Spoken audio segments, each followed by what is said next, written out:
Bienvenidos los mareadores,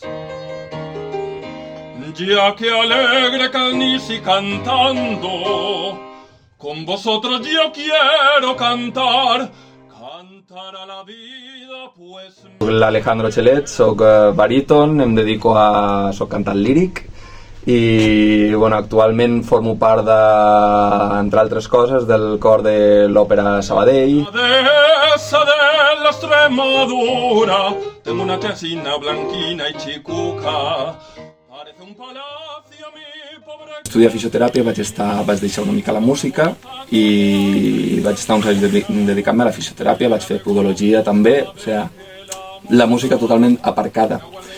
I després, quan jo portava uns anys, sobre els 23-24 anys, un amic meu que dirigia una coral em va dir, escolta, per què no vens a cantar, que jo sé que has cantat i tot això. I a mesura d'ahir, ostres, lo típic que diuen, te comença a vibrar tot i és com, ostres, és el que realment em plena. Una molt bona tècnica. Morena, que gusto de mirarla toda la vida. Algun cop amb Nadine Sierra, que per mi avui en dia és la soprano número 1 i que, bueno, seria, ja ho hem dit, un somni. Por los encinares de la midesa